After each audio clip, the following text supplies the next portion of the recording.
that we are here today is very significant. The National Museum of Egyptian Civilization, not only because of its unique location at the heart of Old Cairo and Fustat, but also because it presents a full range of the richness and diversity of Egyptian civilization through the ages, from prehistoric times to the present day. Moreover, it is the first of its kind and of this scale in the entire Arab world. It is exceptional. Collections are drawn from the Egyptian national collections.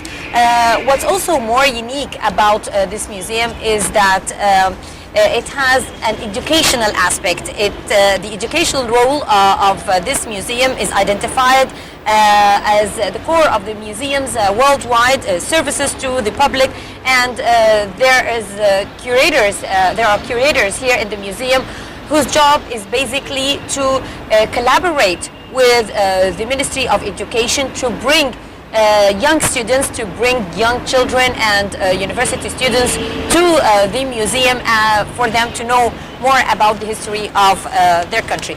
So now we are joined by Mr. Mohamed Mokhtar. He is the temporary exhibition coordinator in the National Museum of Egyptian Civilization. Thank you very much, sir. Thank you. And also Bassem Raouf, he is curator here at the museum. Thank you very much, Bassem, for being with us. Thank you.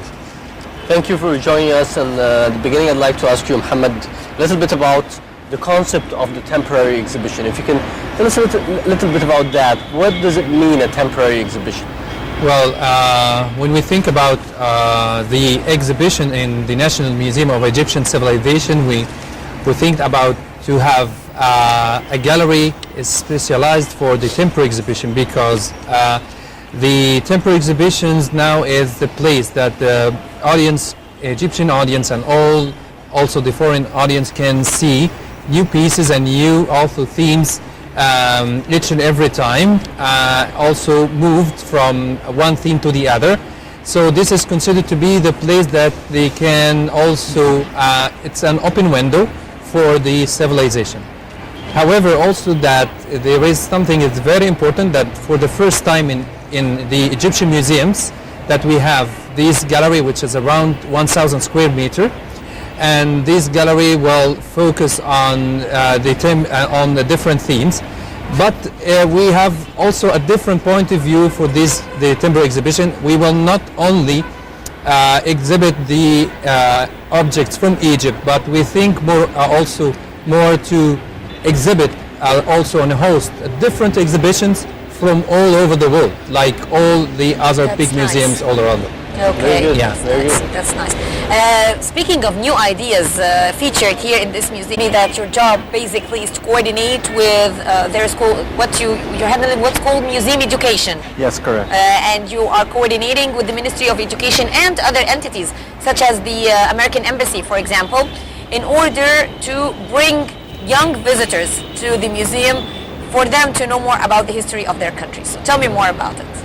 We started this project in 2013. It was a cooperation between us and Liverpool Museum.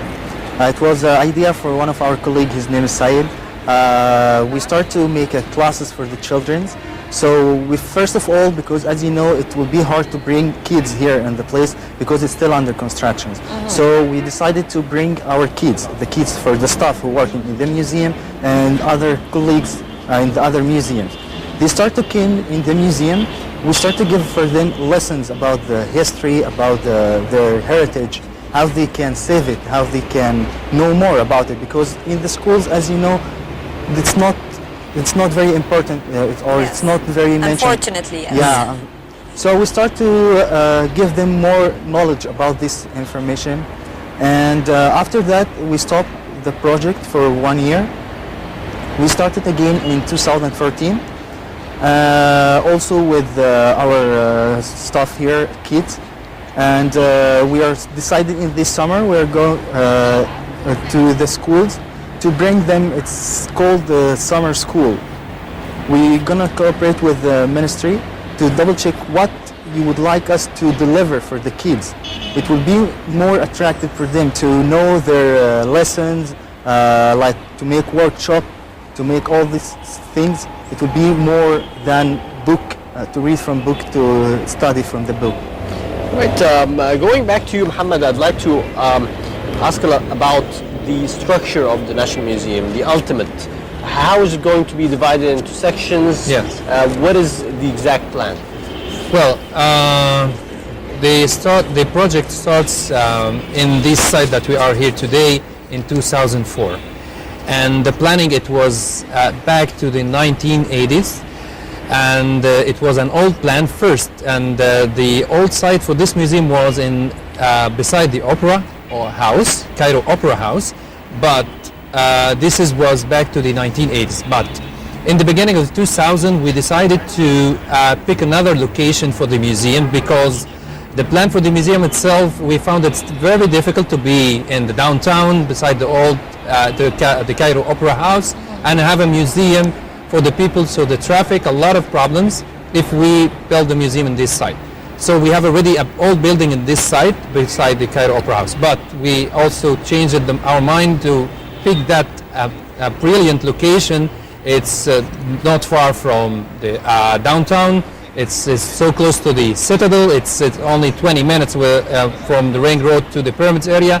So this location, an amazing lake. Yes. Also, there's a view here. Yeah, it's the amazing also view for the lake, Ayan Sira Lake. So this was really a marvelous location. And when we picked that location, the plan for the museum had changed. So mainly in the museum, we have two main buildings. First building is the reception building, which considered to be the facility building. We have a theater with around 500 seats. We have also a cinema with 3D, 2D machines. We have around 42 shops. We have lecture room. We have meeting room. So all this facility building will also be for the first time in Egypt that we have this thing included in a museum building. Then we move to the main building of the museum, which will be, we have 9 galleries in the museum. We have including the temporary exhibition. So these 9 galleries will focus on the Egyptian civilization by theme. And we will deal with this civilization starts from the geological time, from the time of the formation of Egyptian land. So for the first time, the Egyptians and foreigners can see how the Egyptian land formed from millions of years. So how the River Nile emerged in the land of Egypt. And will be using the new technology, the screens and multimedia to show this for the visitors. Then each and every theme in the 9 galleries will be dealt from the prehistorical period, so till we reach to the modern time. But the most interesting about our museum that we will have in each and every gallery, at the end of the gallery, a department called the traditional culture.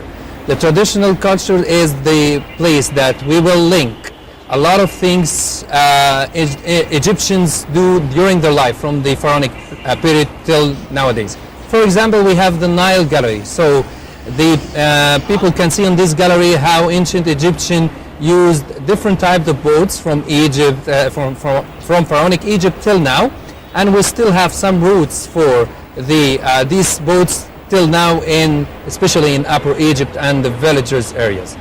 So like I told you, we have 9 galleries, and we have this marvelous pyramidion glass at the top of the museum, which will tell the history of Cairo from Memphis, the first capital, which was also established by Menes, 2300 BC, till nowadays. So inside this capital museum, we have 2 levels, with using also the new technology, the screens, the new application.